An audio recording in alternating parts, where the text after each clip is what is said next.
78 years ago, a young nurse named Evelyn Carter vanished from her home in Ridgefield, Connecticut, disappearing without a trace, leaving her family and the entire town gripped by fear and confusion. Authorities suspected her husband, a former state police officer, was involved, but with no body or evidence to pursue, the investigation eventually reached a dead end.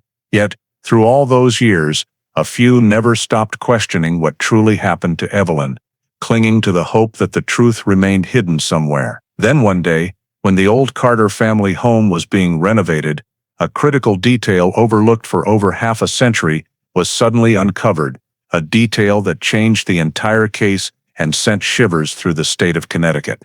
Before we dive into this shocking story, let us know where you're watching from, and if you love true crime cases, don't forget to subscribe so you don't miss the next video. In the winter of 1947, Ridgefield, a small town in Connecticut, lay quiet amid snow-covered hills. The community here was close-knit and peaceful, where everyone knew each other, and life moved at the slow pace of post-war Northeast America.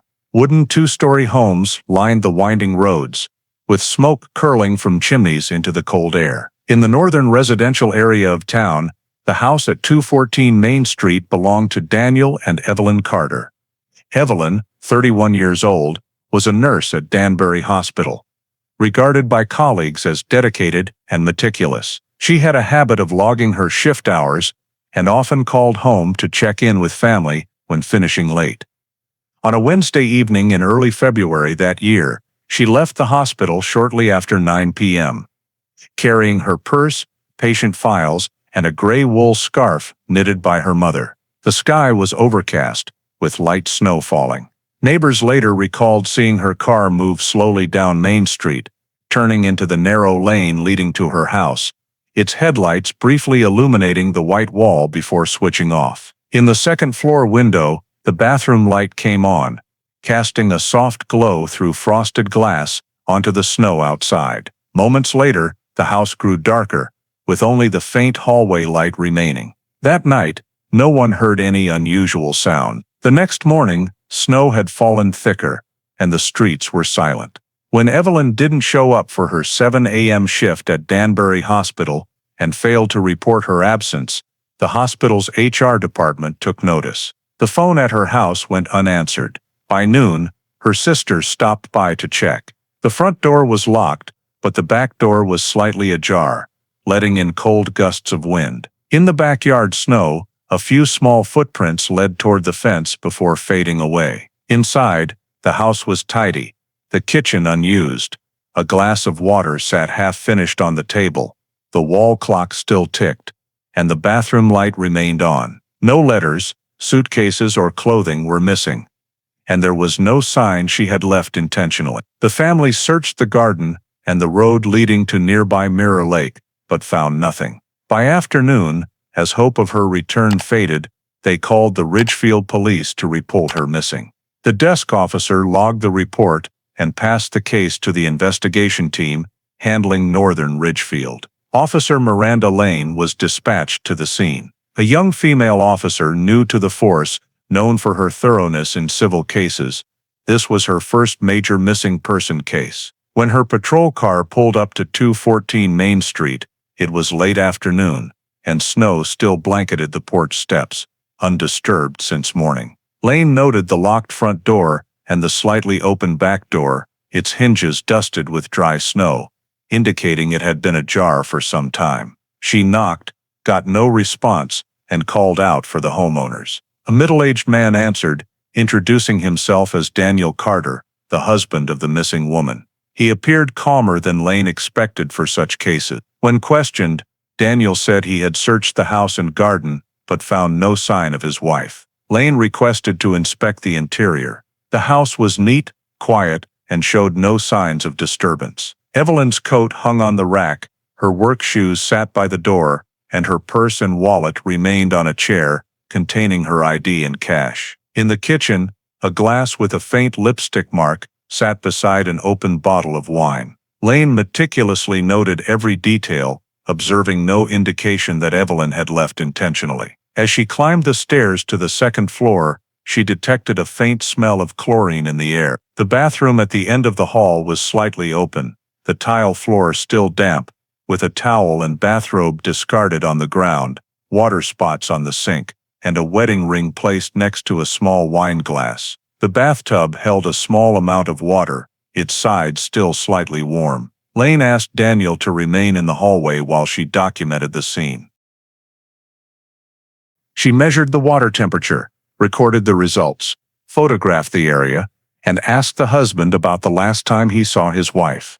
Daniel said they had argued the previous night about finances, that Evelyn wanted to get some air, and he assumed she went to a friend's house, but she didn't return by morning. When pressed for a timeline, he vaguely said, sometime late. Lane found no signs of a struggle or damage in the house, but the absolute silence raised her suspicions. In the basement, everything was orderly.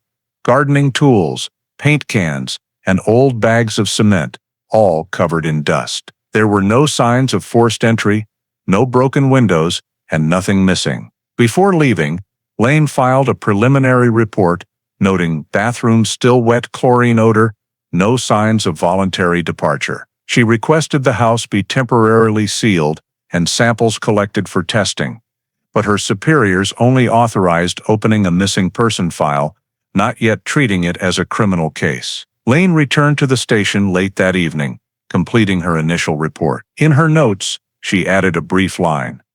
The scene is too clean, inconsistent with a missing person scenario. In the 2 days following the filing, the Ridgefield police began interviewing those directly connected to the case. Daniel Carter was the first summoned to the station. He arrived on time, dressed neatly, cooperative but detached. When asked about the night Evelyn vanished, Daniel said they had a disagreement over household expenses after dinner. He described his wife as emotional, saying she often left for a few hours when upset and returned later.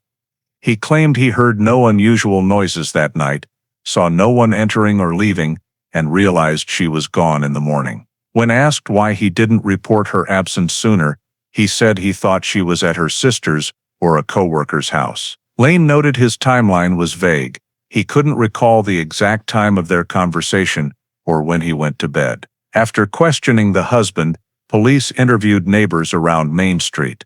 The Howard family across the street reported hearing no arguments or unusual footsteps that night.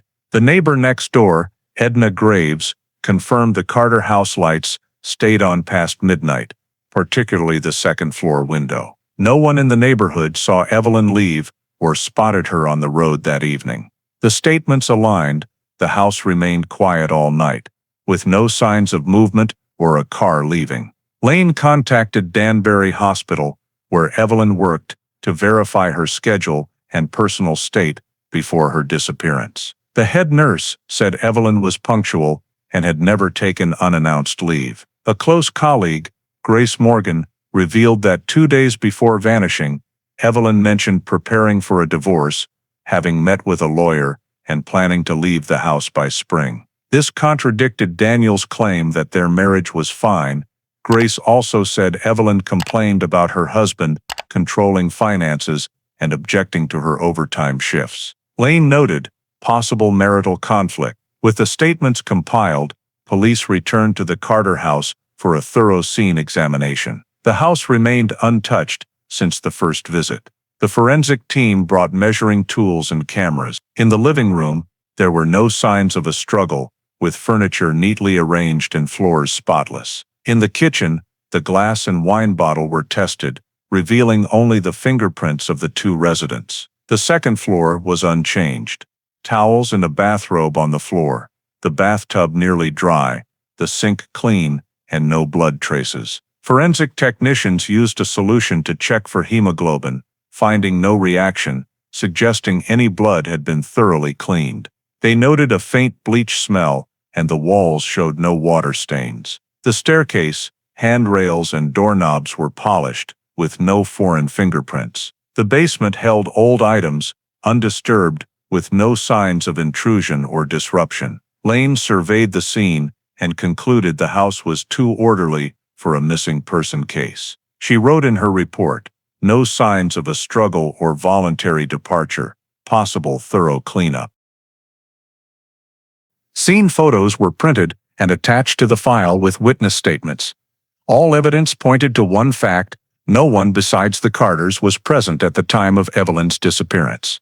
Neighbors heard no noise, saw no car lights, and noticed no strangers. Colleagues confirmed she had no reason to flee. The initial investigation's final report was submitted to the Ridgefield police chief. In her conclusion, Lane wrote, "Missing under unusual circumstances, scene shows signs of tampering, criminal factors should be considered." However, with no direct evidence of violence or a body, the case was classified as a civil matter, cause undetermined. The file was placed on monitoring status, pending new information. The Carter house was sealed for a few days for further documentation, but no new leads emerged. As the investigation team left Ridgefield late that evening, fresh snow began to fall, covering the paths around the house, erasing the last footprints from the initial inspection. After the initial report was submitted, the Ridgefield Police Department decided to launch a large-scale search operation. On the morning of February 11, 1947, the sky was heavy with gray clouds, and a biting wind blew from Mirror Lake, with snow blanketing the ground, making movement difficult. A team of 12, including police officers, firefighters, and a few local volunteers, was mobilized. Officer Miranda Lane was tasked with coordinating the search around the Carter house and the trail leading to the lake, considered the last likely direction if Evelyn had left the home. The team split into 3 groups. One searched along the shores of Mirror Lake, another checked the Hemmings forest behind the residential area, and the third scoured the Carter property's yard and fence line. On the first morning, they used stakes to mark searched areas. Ice nearly 6 inches thick prevented tracking dogs from picking up any scent. Officers followed the small footprints Lane had noted earlier, but they vanished after a few meters, covered by fresh snow. No personal items were found, no purse, scarf, or documents. Near the western fence, an officer spotted a small dark object protruding from the snow, identified as a gray wool glove, similar to one the victim used for work. The glove contained no other items, blood, or dirt. It was collected and sent to the forensic lab. Behind the fence, the snow was compacted in a few spots, but it was unclear whether these were footprints or marks from falling objects. The team searching Mirror Lake took nearly 2 days. They used wooden poles to probe the ice surface and drilled holes to shine lights, but found no signs of cracks or objects beneath the ice. Residents near the lake reported hearing no noises or seeing car lights on the night of the disappearance, only noting strong winds and heavy snow. Police recorded these statements, confirming the weather that night was sufficient to erase any traces of movement. The Hemmings forest, connected to a trail leading to the town's outskirts, was the next focal point. The team brought floodlights, metal detectors, and tracking dogs from a neighboring town. However, freezing temperatures made the search nearly impossible. Dense trees and frozen ground obscured all signs. After 3 continuous days, the teams found only minor snow disturbances, insufficient to confirm human passage. On the 4th day, the search expanded 2 miles around the northern residential area. Lane's team checked drainage ditches, abandoned houses, and nearby vacant lots. She noted no victims' belongings, purse, coat, or bag, appeared anywhere. All traces ended within the Carter property. The interim report stated, "No body found, no personal items, no evidence of departure by vehicle." The search paused for 2 days due to worsening weather, with heavy snow falling again. When resumed, the entire area was blanketed anew, erasing previous tracks. Lane ordered panoramic photos for the case file, then rallied the teams for a final sweep along the road to the outskirts. On the last day, they found only a few small fabric scraps near bushes behind the lake, but couldn't identify their owner. By the week's end, the police chief ended the official search. The area had been swept 3 times with no concrete results. The glove was the only item directly linked to the case. Soil samples from its discovery site were tested but showed no blood or chemicals. The campaign's summary report, over 30 pages, detailed all searched areas, weather, personnel, and noted, no evidence confirms the victim left by foot or fell into the lake. Miranda Lane reviewed the summary, adding her own comment, all traces end at the backyard boundary. No outward movement cannot be deemed voluntary disappearance. The report was submitted to the police chief by day's end. That evening, the teams returned to the station. On the drive back, light snow began falling, covering the lake and distant forest as if no search had occurred. Collected samples from the investigation and search were sent to the Fairfield County Forensic Lab for analysis. It was one of the few labs equipped with chemical blood detection at the time, though limited compared to modern standards. Officer Lane closely monitored the testing, hoping for any material evidence tied to the missing person. The submitted items included fabric from the bathroom towel and robe, residual bathtub water, the gray wool glove found near the fence, and soil and snow from the discovery site. Results returned after nearly 2 weeks. The 9-page report stated, no human blood was detected on any item. Tests using phenolphthalein and peroxide solutions were negative.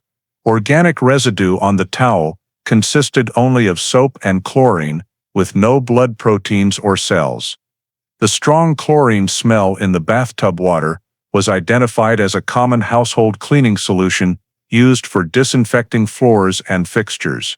Analysis showed an unusually high concentration, twice the typical cleaning dilution.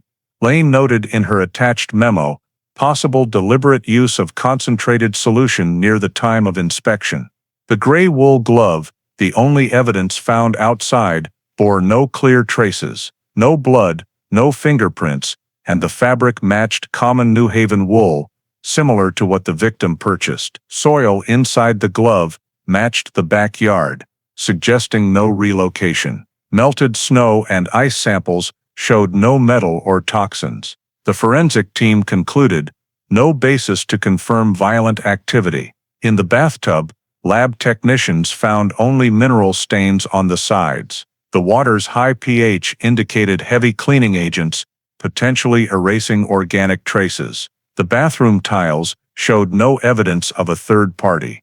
Personal items, ring, wine glass, toothbrush, soap bottle, were tested, revealing only the Carter's fingerprints. The basement and tools were examined at Lane's request. Old cement bags and paint cans were thick with dust, showing no recent use. Shovel handles, hammers, and wooden crates had soil and machine oil, but no human proteins. These items were returned after being deemed unrelated. All documents, photos, and samples were archived with the case file. In the summary to the police chief, the forensic team concluded, no blood traces, no evidence of criminal activity within the Carter property. Lane reviewed the report, marking several points in red pencil, adding negative results do not rule out prior cleaning. High chlorine concentration warrants attention. She presented her view to superiors, suggesting the scene was thoroughly cleaned before police arrived. Without physical evidence,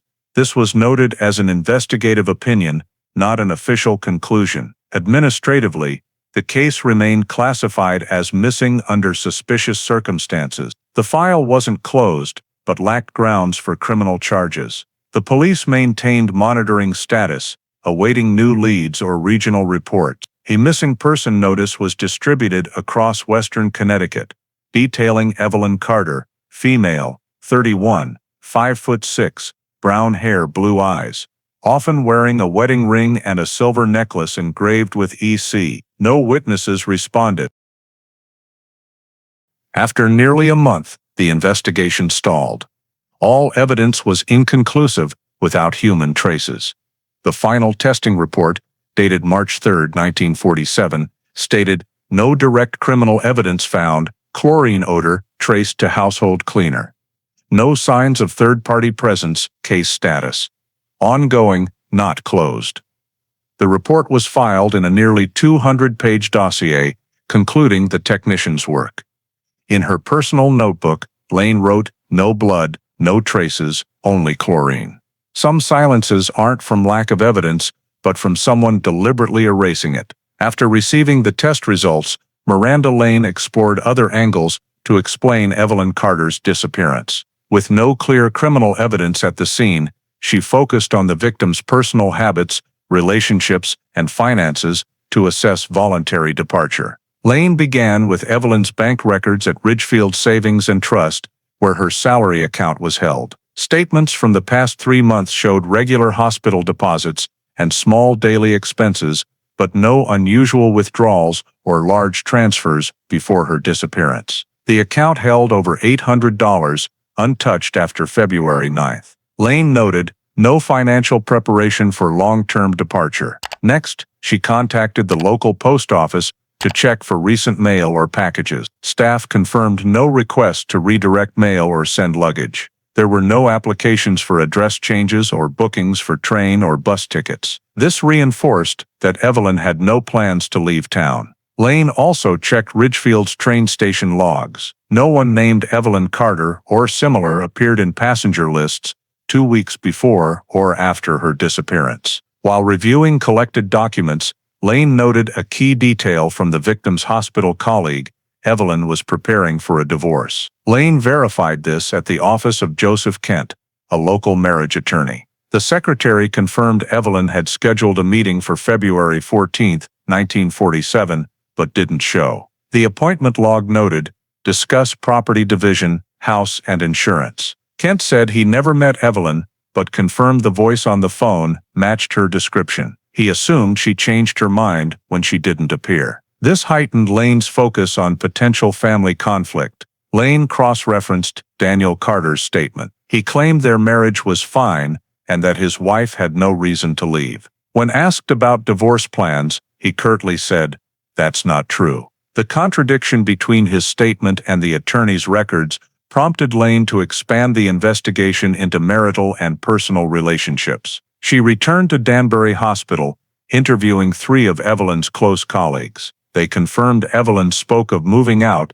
and was looking for a small house near work. One said she was tired of her husband's control and wanted to decide her own life. Lane meticulously recorded these statements, noting Evelyn had motive to leave the marriage, but no evidence suggested she planned to vanish without telling anyone. Revisiting the Carter home to check assets, Lane found Evelyn's life insurance policy in a shared desk drawer, unopened. All documents, certificates, birth records, passport, remained in place. The family safe held only cash and property deeds in both names, showing no transfer of ownership or asset collection before her disappearance. Lane concluded no financial evidence supported a voluntary departure. Her 13-page interim report to the Ridgefield police chief stated, victim planned divorce, scheduled attorney meeting but didn't attend. No financial transactions, tickets, mail or documents indicate voluntary departure.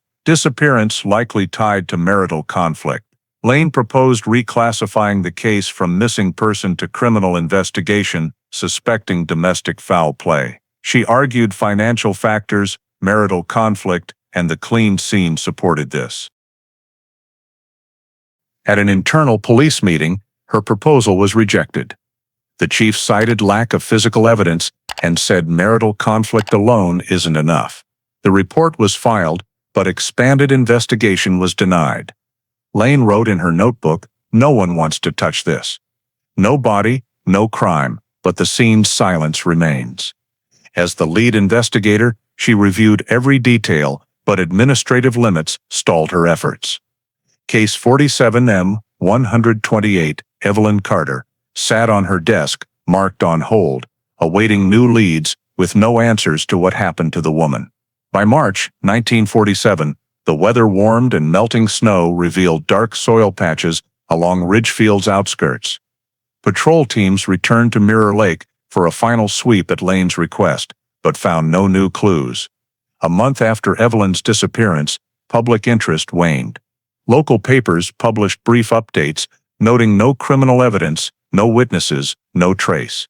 Lane's efforts to expand the investigation were halted at the county level. Over the next 2 weeks, she contacted neighboring agencies, hoping for matching reports. New Haven, Danbury, and Norwalk police reported no women matching Evelyn's description in their areas. No mistaken identities or unidentified bodies were reported. Lane noted in her log, "No evidence, no witnesses, no movement, everything stops at that house." She continued monitoring Evelyn's bank and mail, but no activity occurred through April. All mail to the Carter home was received by Daniel. Lane met him again, asking if he'd heard from his missing wife, but he replied, "Nothing's changed." He showed little interest in the investigation's progress. His demeanor deepened Lane's suspicions, but she lacked authority for deeper questioning. A meeting was held at the station on April 18th. The combined departmental report was presented. All tests negative, no criminal signs, no physical evidence. The chief decided to suspend the Evelyn Carter case until new information emerged. The file was archived in Fairfield County, marked unresolved. The report was stamped red, ending the nearly 2-month active investigation. Lane was ordered to hand over all documents, scene photos, and notes to the administrative office. That evening, she stayed late, organizing the file for storage. She kept a copy of her personal notes, including overlooked details. The chlorine smell, warm bathtub water, the bathroom light left on, and Daniel's conflicting statements. She compiled these into a 4-page typed memo titled, "Observations, Possible Evidence of Domestic Foul Play." The memo wasn't included in the official file, but kept in her personal records for professional reference. Weeks later, Lane was reassigned to the county's administrative division, ending her Ridgefield duties. Before leaving, she visited the Carter house one last time. The house was locked, with melted snow revealing soggy grass. A faint light shone from the second-floor window, mirroring the scene from her first visit. The case was rarely mentioned anymore. Daniel Carter seldom appeared in public, occasionally seen buying supplies before returning home. Neighbors said he lived reclusively, rarely speaking to anyone. By summer, life in Ridgefield returned entirely to normal. People discussed other topics, and Evelyn Carter's name gradually faded from daily conversations. Occasionally, at a cafe or market gathering, someone would mention the disappearance as an anecdote, a kind woman vanishing from a brightly lit house, leaving everything tidy as if she'd stepped out for just a moment. Some believed she left to start a new life. Others spoke of strange feelings about the house. At the police station, Case 47 NEM 128, Evelyn Carter was filed in the 4th drawer of the archive cabinet, among hundreds of other cases. The only note on its status, suspended, no new evidence. Miranda Lane left Ridgefield in early June, carrying her personal memo carefully tucked in her notebook. For her, the case was never truly closed, only paused due to lack of evidence. But in the administrative system, Evelyn Carter's disappearance was officially shelved, becoming a cold case as summer began. In Ridgefield, people grew accustomed to her absence, a part of the town's memory, a story without answers, passed down over years, then quietly fading like melting snow on an old roof. After the case was archived in 1947, it slipped from most Ridgefield residents' minds. Occasionally, during routine police briefings, Evelyn's name appeared on the list of unresolved missing persons, but only as an old administrative entry. Investigators from the original case moved on or retired, and the file sat neatly in a metal cabinet in Fairfield County's storage, among hundreds of dormant cases. Throughout the 1950s, no new witnesses or information emerged. The Carter house remained on Main Street, repainted a few times, but largely unchanged. New residents heard the disappearance story as an exaggerated tale, while longtime locals grew reluctant to mention it. Daniel Carter lived alone in the house, avoiding attention. After leaving the state police in 1949, he started a small private security company for local businesses. The work sustained him quietly, unremarkably, but steadily. Neighbors described him as reserved, leaving early and returning late, rarely socializing. Civil records showed he never remarried. He paid taxes on time and had no legal issues. On paper, Daniel Carter was a model citizen, a former officer turned security professional, but for those who remembered Evelyn, his silence only deepened his mystery. In March 1962, 15 years after Evelyn's disappearance, the Ridgefield Police Department received an anonymous envelope via mail, with no sender's name. Inside was a typed note. "If you want to know what happened, check the Carter house basement again." The address at the bottom read 214 Main Street, Ridgefield, Connecticut. The letter was handed to the shift supervisor, Lieutenant Harold Dean, who read it and filed it under unverified information. He dismissed it as a prank by someone familiar with the old story. A copy was attached to Evelyn Carter's file, but no further action was taken. No search warrant, no re-interview.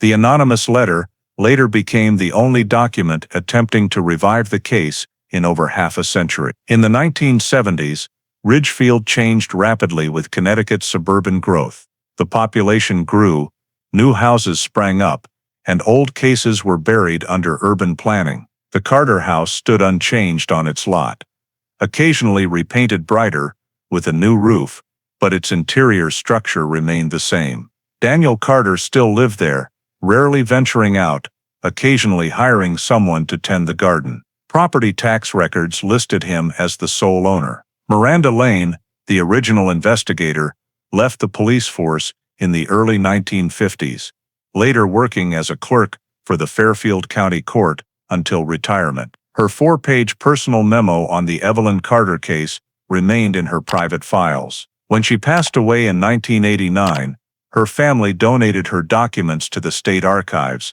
later a valuable resource for the cold case unit. But at the time, no one cared. Throughout the 1980s and 1990s, Evelyn Carter's case resurfaced briefly in articles about Connecticut's unsolved disappearances. Each time, the details were the same. A 31-year-old woman vanished from her home in 1947, leaving no trace, no body, no clues. No new photos or interviews, just brief summaries alongside other cases. Some journalists contacted Daniel Carter for comment, but he declined, saying, "Let old matters rest." By the late 1990s, Daniel Carter, now in his 70s, had largely withdrawn from business. His security company was handed to a manager, and he lived reclusively in the old Ridgefield house. Civil records showed minimal activity, a single bank account and regular utility bills. To authorities, he was an ordinary elderly man with no notable issues. For over half a century, no one returned to the house to ask further questions. The 1962 anonymous letter lay dormant in the file, a small piece of the unresolved disappearance story. The Evelyn Carter case, after being suspended, was never officially reopened in the 20th century. In Ridgefield, those who knew the couple passed away or moved elsewhere. By the early 21st century, only a few elderly residents recalled the woman who came home from work and vanished forever from the town's map. Daniel Carter, her quiet husband, lived silently in the same house, among walls that never spoke. In early 2001, after decades of little use, the house at 214 Main Street was purchased by a local real estate company for renovation. Daniel Carter, then in his 80s, sold the house in late 2000 and moved to live with relatives in Hartford. Wheeler & Sons, the contracted repair company, began upgrading the electrical system, heating, and replacing moldy basement walls. The house was dilapidated, with peeling paint and minor wall cracks. A 4-person crew started work in mid-February. While removing old plaster from the north basement wall, they noticed a 1-square-meter section with different colored cement, smoother and harder than the rest. When they chipped at it with a hammer, the plaster broke away in chunks, revealing a hollow space with a damp, dusty smell. A worker shone a flashlight inside and spotted what looked like bones and dark fabric. They stopped work immediately and called the Ridgefield police. The police sent 2 officers to inspect, confirming a sealed wall cavity made of cement and brick debris, newer than the surrounding structure. They secured the area, photographed the scene, and requested county assistance. Upon removing more plaster, authorities found a human skeleton in a fetal position, with fractured pelvis and arm bones. Beside it was decayed fabric, a thin silver necklace with an EC pendant, and a rusted Colt .32 pistol, its barrel pointing downward. All items were collected, sealed, and sent to the Connecticut State Forensic Laboratory for analysis. News of the discovery spread quickly through Ridgefield. Local media contacted the police, suspecting a link to Evelyn Carter's 1947 disappearance. The police chief offered no comment, only confirming physical evidence of a deceased person found in the former Carter family home. Per protocol, the old case file was retrieved from Fairfield County Archives. Officer Miranda Lane's original report and the 1962 anonymous letter were found, strengthening the potential connection. Given the severity, the case was transferred to the Connecticut State Police. The Special Investigations Unit in Hartford took over, working with the forensic lab for verification. A cold case unit task force was formed, coded CT 47021, referencing the disappearance year and location. Detective Tom North, an experienced cold case investigator, led the team. When the cold case team arrived in Ridgefield, a detailed 3-day excavation ensued. They expanded the wall to retrieve all evidence and study its construction. Initial findings showed the cement sealing the cavity matched materials from a Bridgeport cement factory in the late 1940s. The wall was hand-sealed without a fixed frame, suggesting basic construction knowledge. Its position and height aligned with 1947 property records, noting Daniel Carter's basement drainage pipe repair. Evidence was handled carefully. The rusted Colt 32 retained a faint serial number. The silver EC necklace was photographed and lightly cleaned. The fabric and bones were sealed separately. Initial analysis confirmed the skeleton belonged to an adult female, aged 30-35, with height and bone structure matching Evelyn Carter's file. Examiners noted a cracked jaw and misaligned cervical vertebrae, suggesting pre-mortem trauma. Preliminary conclusion: unnatural death, suspected external force. Concurrently, town and state police reviewed the house's ownership history. From 1947 to 2000, it was solely Daniel Carter's, never transferred. He sold it in December 2000, a legal transaction with no loans or mortgages. This focused the cold case team's attention, as the long-hidden remains pointed to the original owner as the primary person with opportunity. On February 27, 2001, the Hartford State Police announced the Ridgefield discovery was linked to a historical missing person case under review. Case 47, M128. Evelyn Carter was reinstated, merged with the new case, Connecticut Party 7021. All old documents were transferred from Fairfield to Hartford for reevaluation. The Ridgefield community was shaken. Elderly residents who remembered 1947 shared stories, recalling rumors of the haunted Carter house, its ever-lit second-floor window, and strange basement dampness. For them, the skeleton's discovery vivified faded memories.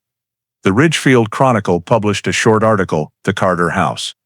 A silence lasting over half a century, with a photo of a police car outside the old house. After the cold case team completed evidence collection and sealing, items were sent to Hartford for deeper analysis. That night, the remaining wall cavity was cast in plaster for structural study. In his preliminary report, Detective North noted, "Evidence matches the 1947 missing person description.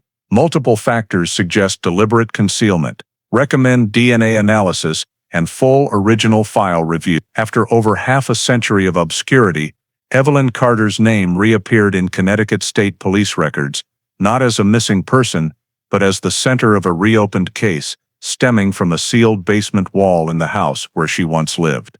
Forensic analysis began immediately after the Carter house evidence was transferred to the Connecticut State Forensic Laboratory in Hartford.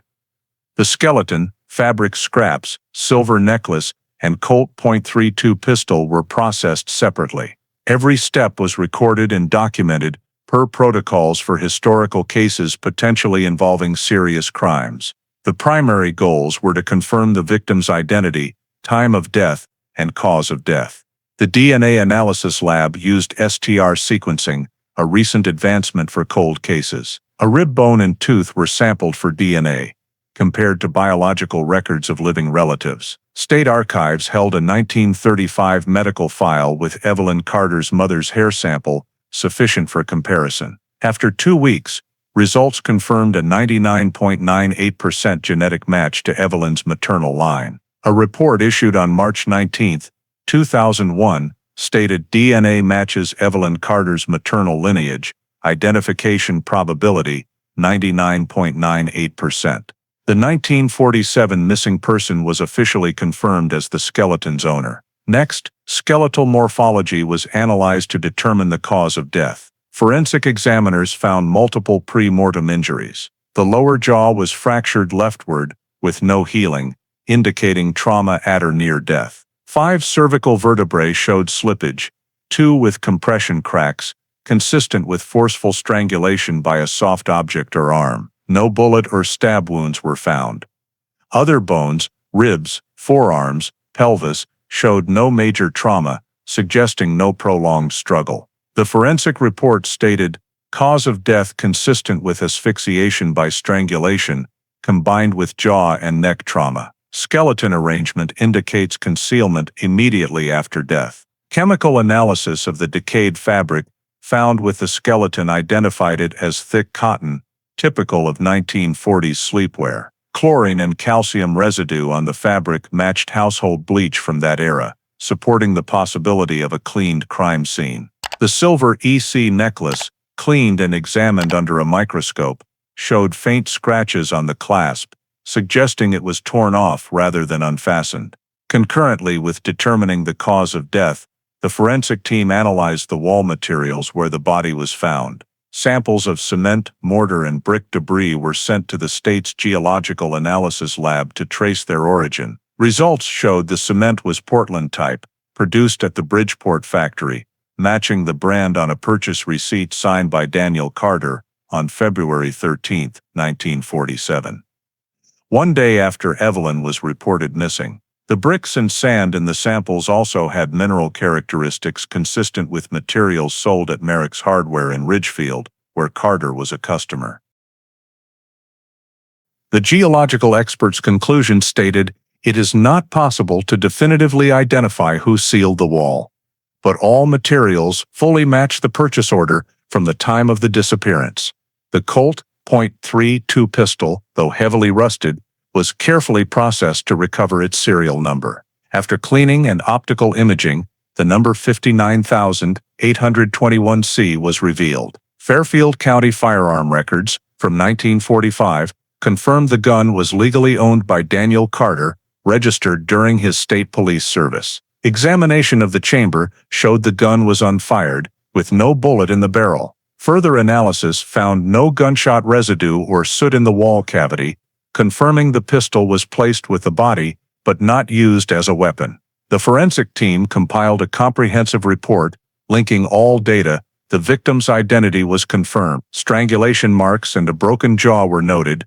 The necklace matched the missing person's description.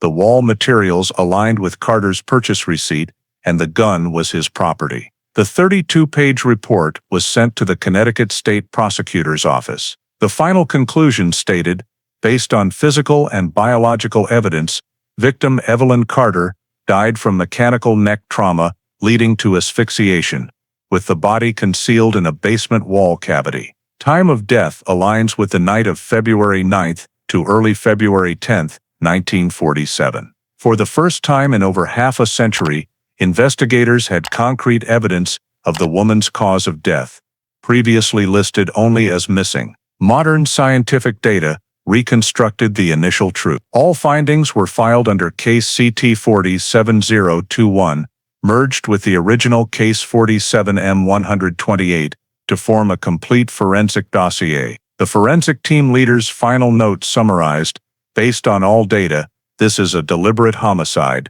with the victim killed in her home and concealed in a wall to hide the crime. On March 25, 2001, the Hartford State Police held an internal meeting to announce the forensic findings. From that moment, the Evelyn Carter case was officially reclassified from missing cause unknown to homicide, victim identified. After 54 years, the scientific report confirmed what Officer Miranda Lane had noted in her 1947 personal memo: a crime had occurred in the quiet Ridgefield house. its traces buried for over half a century behind cold walls. After receiving the forensic results and the state lab's comprehensive report, Detective Tom North officially reopened Case 47M128, Evelyn Carter, in early April 2001. The original file was transferred from Fairfield County Archives to the Hartford Cold Case Unit, comprising over 200 pages of reports, records, and scene photos. North spent days reviewing the old file, noting details he believed were overlooked or underanalyzed in 1947. The initial report by Officer Miranda Lane particularly caught his attention. It detailed a distinct chlorine smell in the bathroom, warm water in the tub, and wet towels. However, the 1947 police chief's official report only noted no signs of struggle, no blood, suspected voluntary departure. North marked Lane's note, commenting that it was a critical detail that could have pinned down the time of death if properly addressed. He found no record of water or fabric samples taken from the bathroom, despite Lane's supplemental report suggesting it. By modern standards, failing to collect samples from a scene with chlorine and warm water was a significant error. In his preliminary assessment, North wrote procedural error, failure to preserve chemical evidence. Scene showed signs of cleaning that were ignored. Comparing scene photos with house blueprints, North noticed the bathroom photos showed the north wall, later found to conceal the body, aligning with Lane's 1947 note of dampness and water stains. Dismissed as minor then, this now indicated the wall cavity likely existed at the time. He noted, Lane's observation was accurate. Location matches the concealment site exactly. Next, North reviewed the witness list from the original file. Most were deceased, but 2 were still alive. Edna Graves, a neighbor across from the Carters, and Charles Howard, a nearby grocer, both in their 90s. North contacted them for additional statements. During an interview at the Ridgefield nursing home, Graves recalled the night Evelyn vanished as very quiet, with only wind and snow hitting the windows. When pressed, she remembered hearing water running loudly around midnight, like someone filling a bathtub, lasting briefly before stopping. The Carters' second-floor light then went out. She assumed they went to bed and paid no mind. This matched Lane's note about the still warm tub water, suggesting the incident occurred shortly before police arrived. North deemed this critical in narrowing the time of death. Charles Howard, the grocer, said Daniel Carter visited the next morning to buy milk and a newspaper, appearing calm as usual. He mentioned nothing about his wife's disappearance. Howard learned of it days later via police notices. He didn't seem worried, Howard said. Just asked about prices like always. North noted this as evidence of abnormal behavior for someone whose spouse had just vanished. After the interviews, North cross-referenced Daniel Carter's personal records. His 1939-1948 State Police Service file showed training in restraint hold techniques, including temporary chokeholds to subdue suspects. Comparing this with the forensic report on the victim's neck fractures, North concluded the perpetrator likely knew how to cause asphyxiation without noise or blood. From old financial records, North confirmed Daniel controlled all family assets, including the joint bank account and Evelyn's life insurance policy. Documents showed Evelyn had no access to the joint account, with major transactions requiring Daniel's signature. North noted, clear financial control motive. Divorce would have cost Carter assets and professional reputation. To strengthen this, North searched Fairfield County court records and found the appointment record between Evelyn and attorney Joseph Kent, noted by Lane in 1947, but unverified then. Kent had passed away, but his law office retained old logs. A February 14, 1947, entry read, Client, E. Carter, discussed divorce, assets, insurance. North copied this for the updated file. In his reinvestigation summary, North listed the main 1947 investigation errors. 1. Failure to collect water, fabric, or chlorine samples from the scene. 2. Not inspecting the basement or wall structure. 3. Ignoring neighbor statements about lights and sounds that night. 4. Not verifying the divorce appointment or financial motives. 5. Not cross-referencing building material purchases post-disappearance. These oversights led to the case's early suspension and missing cause unknown status for half a century. Combining new data, forensic results, material evidence, witness statements, financial records, and the divorce appointment, North saw a clear picture. Daniel Carter had strong motives: fear of losing honor, assets, and control over his wife, marital conflict, financial dominance, and vague statements about the night of the disappearance aligned with the perpetrator's behavior in a domestic context. In his April 2001 memo, North wrote, "All signs point to one person: chlorine smell, warm water, newly built wall, untouched assets. No element is coincidental." Had the 1947 investigation dug deeper into the scene, the truth might have been uncovered half a century earlier. The Cold Case Unit officially determined Evelyn Carter's case was a domestic homicide, with Daniel Carter, the husband once considered the primary witness, as the sole suspect. As the reinvestigation progressed into May 2001, Detective Tom North focused on gathering and analyzing remaining circumstantial evidence to complete the timeline leading to Evelyn Carter's death. The forensic report confirmed the cause of death, but to reach a comprehensive conclusion, he needed to prove a direct link between Daniel Carter and the act of concealment. North began by reviewing the Carter family's financial records from 1947 to 1950. At Ridgefield Savings and Trust, where the Carters held a joint account, North found a notable transaction on April 2, 1948. Daniel withdrew $5,000 from Evelyn's life insurance policy. Records showed the payout came from Mutual Life Insurance of Connecticut under a claim for insured missing over 12 months. Per state law at the time, a person missing for over a year could be declared legally deceased, absent contrary evidence. Cross-referencing with Fairfield County Court records, North found a presumed death ruling for Evelyn, filed by Daniel.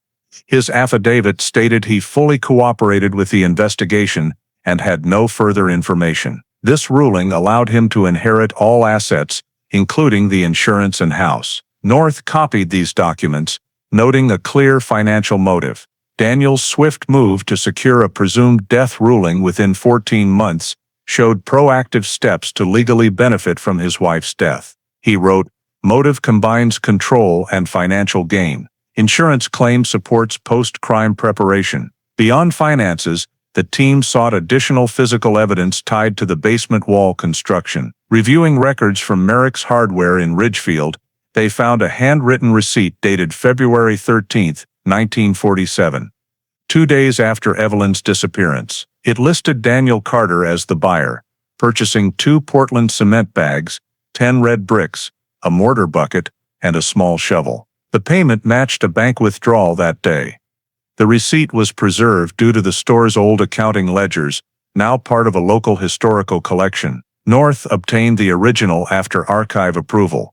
The receipt was the first direct evidence proving Daniel purchased materials to seal the wall cavity at the time of the incident. Meanwhile, the forensic lab continued detailed analysis of the wall cavity evidence. The unfired Colt .32 pistol was tested for trace DNA on the grip and barrel. Results revealed male skin cells, matched 100% to Daniel Carter's military medical records at the U.S. Veterans Bureau via STR sequencing. This confirmed Daniel handled the gun near the time of the crime.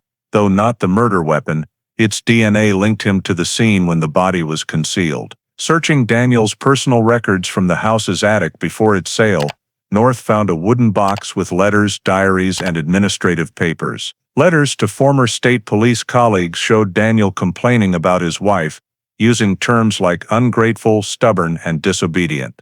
A January 5, 1947, letter stood out, stating, "I'm tired of explaining everything to her. I told her this house has one decision-maker." Other letters to Army buddies revealed possessiveness, with phrases like, "I won't let anyone take what's mine." One ended, "If she tries to leave, I'll do what's necessary." Though not direct proof of crime, these supported a controlling, extreme personality. Synthesizing all data, North and the cold case unit reconstructed a likely timeline. On February 9, 1947, the Carters argued over finances and Evelyn's divorce plans. During the dispute, Daniel strangled her, fracturing her jaw and neck. He cleaned the bathroom with water and bleach, erasing blood and fingerprints. With no witnesses, he moved the body to the basement, placed it in a wall cavity near a water pipe, and sealed it with cement and bricks purchased the next day. Finally, he staged the scene,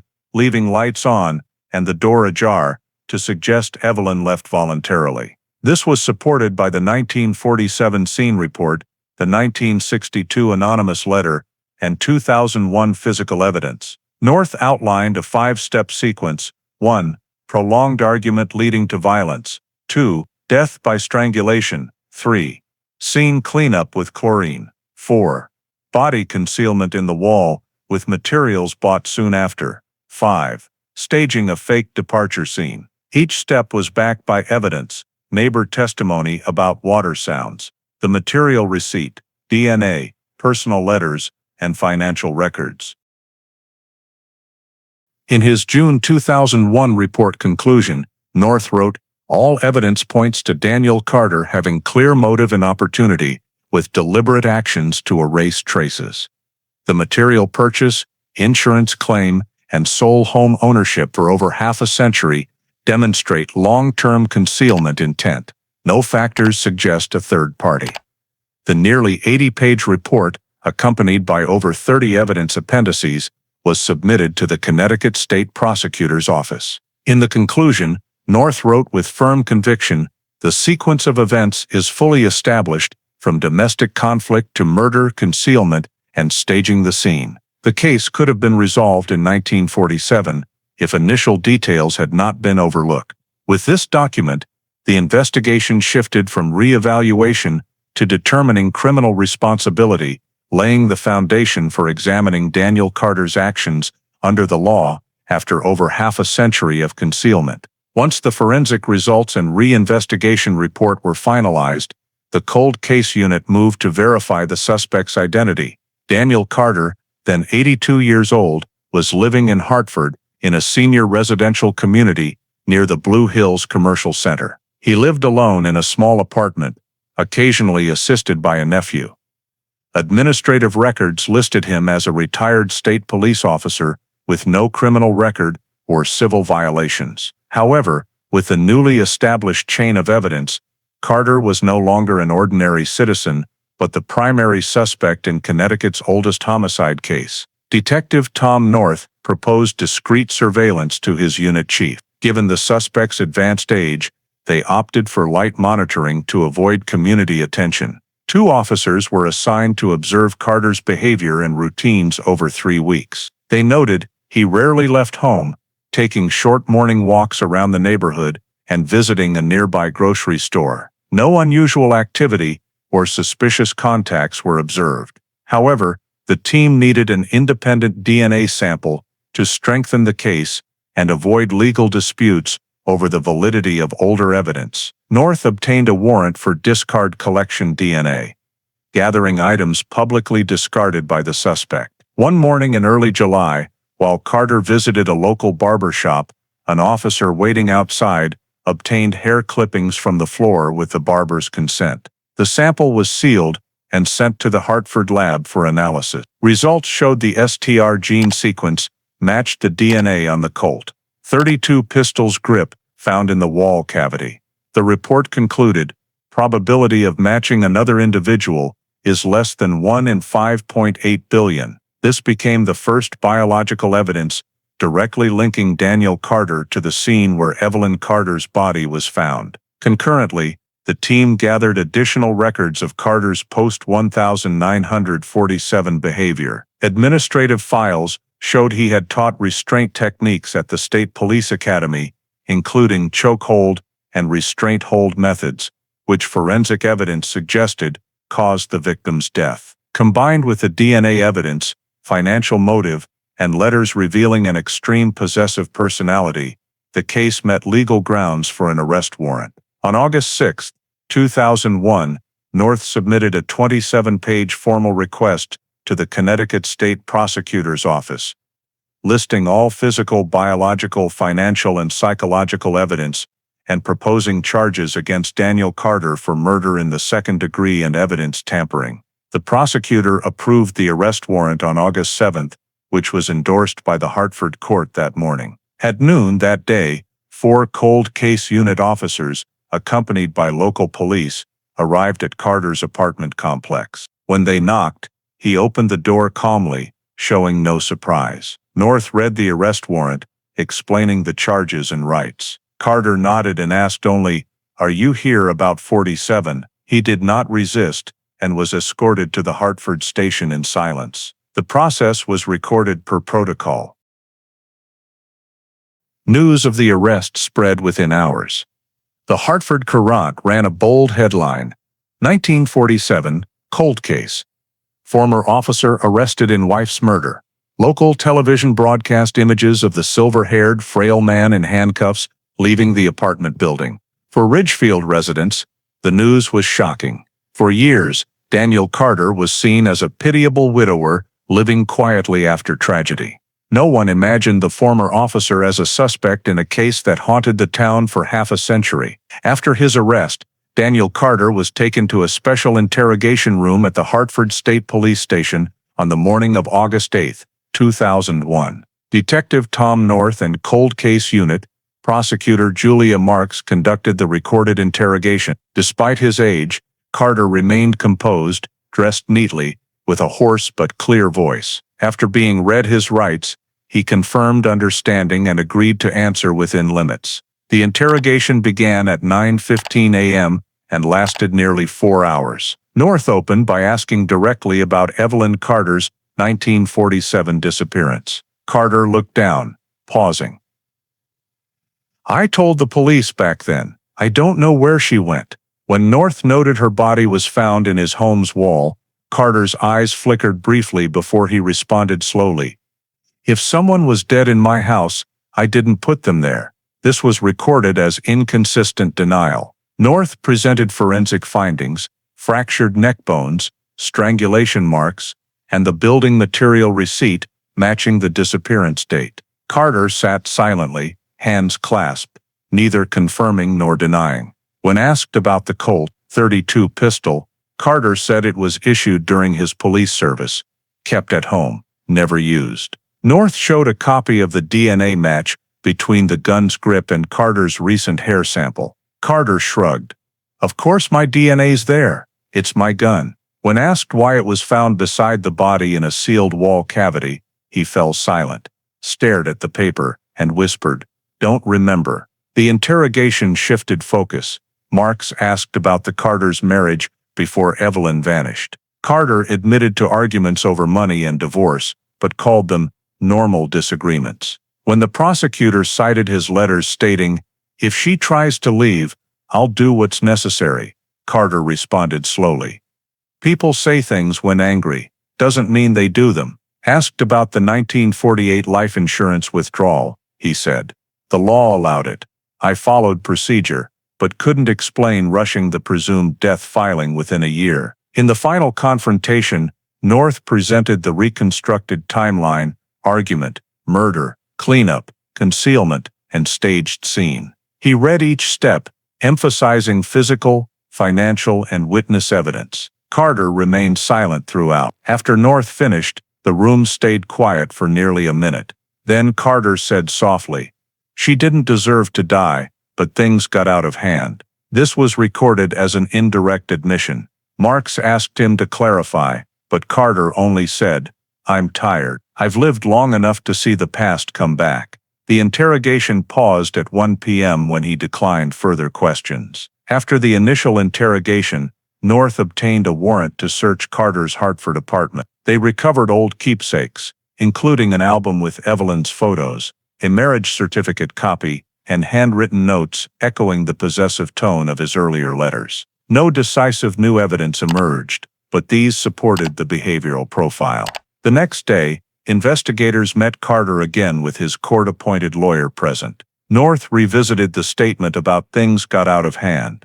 The lawyer advised silence, but Carter interrupted.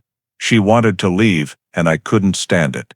I tried to stop, but it was too late. This was deemed a second indirect confession. Asked if he hid the body, he said, "I didn't want anyone to see her like that." The two interrogation transcripts, over 30 pages, were compiled. Though lacking a direct confession, Carter's statements showed clear awareness of his actions and consequences. Prosecutor Marks concluded, the defendant acknowledged conflict control and an act he couldn't stop. This suffices for indirect intent. That day, case CT 407021 was formally transferred to the Connecticut State Prosecutor's Office. The legal team reviewed all evidence, DNA, financial records, letters, material receipts, and indirect admissions. Everything aligned with a domestic homicide pattern. The final report to the chief prosecutor stated, elements for murder in the second degree and evidence tampering are fully met. Defendant Daniel Carter was aware of his actions with clear motive. On the afternoon of August 10, 2001, the formal indictment was signed. The state prosecutor's office announced that the 1947 Evelyn Carter case would proceed to trial at the Hartford Superior Court. In a brief statement, Marks wrote, "Truth doesn't vanish with time. It waits to be found in Ridgefield." As the news aired, many paused on the streets, silent for a moment. After over half a century, Evelyn Carter's name resurfaced, not as a missing person, but as a victim in a homicide officially brought to light. The trial, State of Connecticut vs. Daniel Carter, opened on January 14, 2002 at the Hartford Superior Court. It was the oldest criminal case in state judicial history, with the alleged crime occurring over half a century earlier. Courtroom 3B was packed with reporters, journalists, and Ridgefield residents who knew the 1947 disappearance story. Defendant Daniel Carter, 83, appeared in a pale gray suit, frail but upright, his face impassive. He sat between two defense attorneys, showing no emotion as the prosecutor read the charges. Murder in the second degree and evidence tampering. State Prosecutor Julia Marks opened by summarizing the investigation from 1947 to 2001, emphasizing that time cannot erase a crime's traces. She presented the evidence chain, DNA results, forensic analysis, financial records, material receipts, and witness statements before the jury in chronological order, from Officer Miranda Lane's initial report to Detective Tom North's re-investigation findings. Forensic experts testified first. The head of the Connecticut State Forensic Lab detailed the examination. The skeleton was Evelyn Carter's. It showed strangulation marks and a broken jaw, with no bullet wounds, and the wall materials matched Carter's 1947 purchase receipt. When Marks displayed the silver EC necklace photo, the courtroom fell silent. The expert explained the cement sealing the body's cavity matched the chemical properties of Bridgeport factory cement from the same period, reinforcing that the concealment occurred soon after the victim's death. Next, biological evidence was presented. The DNA expert explained the match between skin cells on the Colt .32 pistol and Carter's 2001 hair sample, with an error probability below 1 in 5 billion. When asked if another person could have handled the gun, the witness firmly stated, "No, the DNA sample belongs solely to Daniel Carter." The prosecution then presented financial records. Bank documents showed Carter withdrew Evelyn's life insurance in 1948, just 14 months after her disappearance, with a presumed death filing. The jury saw Carter's signed affidavit. Marks argued this proved intent to profit post-crime. Carter's letters were read, including lines like, "This house has one decision-maker, and if she tries to leave, I'll do what's necessary." A series of civilian witnesses were called, including Edna Graves, 92, a former neighbor of the Carters. She recounted hearing loud running water and seeing the second-floor light abruptly go out the night Evelyn vanished. Her brief testimony aligned with forensic estimates of the time of death. Next, a former colleague from Danbury Hospital confirmed Evelyn had scheduled a divorce attorney meeting just before disappearing. Prosecutor Marks concluded the witness testimony, stating, "None of these individuals doubt that Evelyn Carter was deprived of her life in her own home."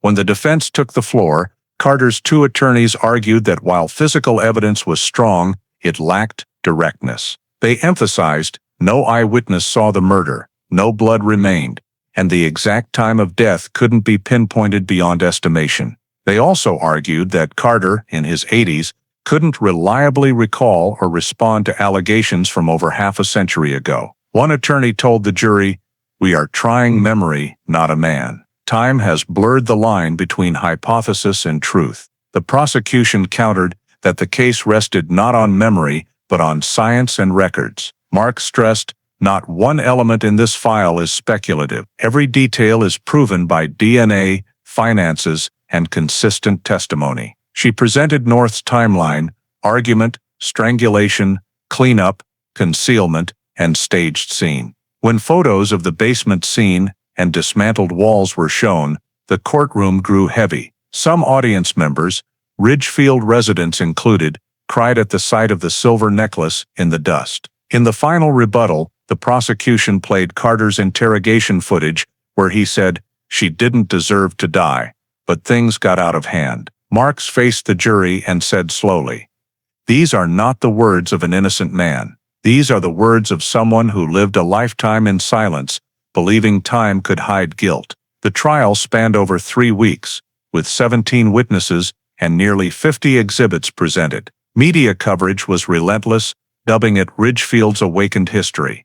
National outlets like the New York Times and Boston Globe published analyses praising the cold case unit's efforts to bring truth to light. CBS sent a crew to Hartford, producing a special titled "The Wall of Silence: The Evelyn Carter Case." After closing arguments, the judge instructed the jury to deliberate. He said, "Your task is not to measure the time past, but to determine if today's evidence clarifies what was buried." The courtroom fell silent.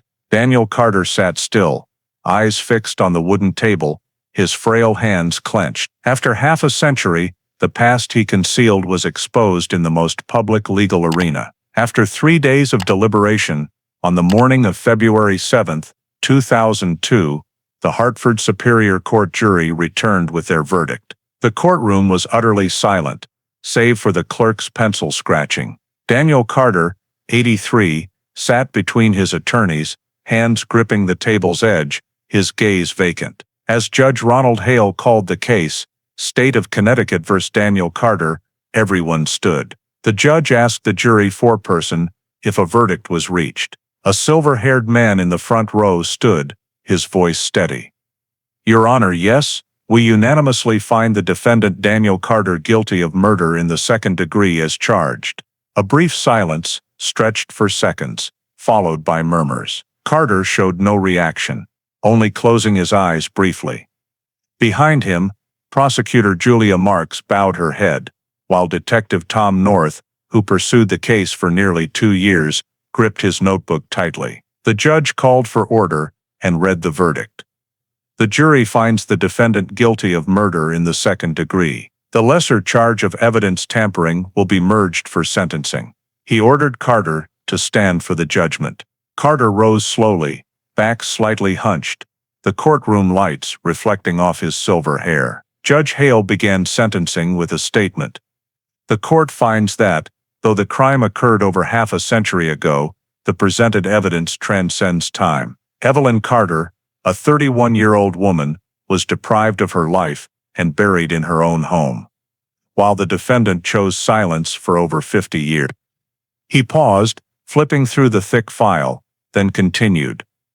"No factors suggest this was impulsive. The defendant's cleanup, wall construction, and staged scene demonstrate calculation and intent to conceal." The defense sought leniency, citing Carter's age and health, but the prosecution objected. Marks stated, "Age cannot erase guilt. He aged in freedom his wife never had." The jury agreed, with no objections. After consideration, the judge declared, given the crime's severity, the court sentences Daniel Carter to 25 years in prison at the Connecticut Correctional Facility, with no parole or early release. As the verdict landed, the room stilled.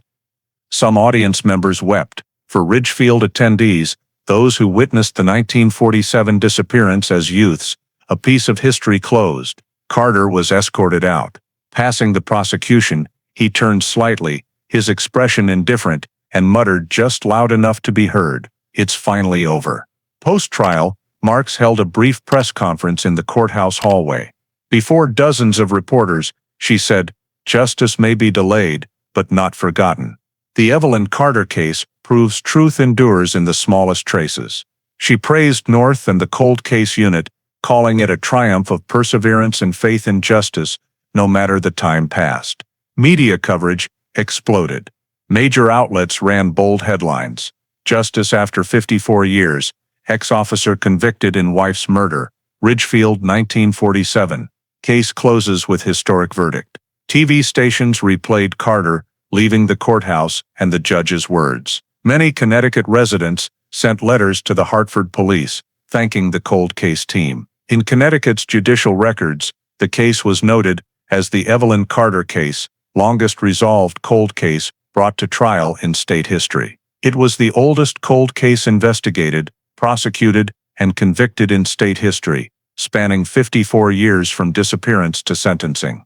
The state prosecutor's office deemed it a legal milestone, affirming the enduring value of physical evidence and DNA technology in resolving old cases. After sentencing, Carter was transferred to Summers Correctional Facility for elderly and ill inmates. He did not appeal. A guard later said he rarely spoke, only reading and sitting in silence for hours. For the legal system, the case was closed. But for Ridgefield, Evelyn Carter's name lingered in memorials, a reminder that justice, though late, could pierce the darkness that shrouded the town for half a century. The 25-year sentence closed Connecticut's longest judicial investigation. In the cold case unit's final log, typed on a preserved typewriter, the last line read, Case 47M 128. Resolved, conviction obtained, justice served. After Daniel Carter's sentencing, Ridgefield, the case's origin in 1947, faced uneasy days. Though over half a century had passed, the revelation that a man who lived among them, a former officer, killed his wife and hid her body in their home, shocked and unsettled residents. Elderly locals, now in their 70s and 80s, who witnessed the disappearance's early days, recalled faint memories of snow, lights, and silence, now carrying new meaning. Local papers were flooded with stories. The Ridgefield Chronicle's front page read, Justice returns after 54 years, Evelyn Carter case closes, with a black and white photo of the Main Street house, mist clinging to its porch. In the month following the trial, Ridgefield's government and St. Mary's Church held a memorial for Evelyn Carter. The ceremony took place on a Sunday morning in March 2002 at the town's Central Park,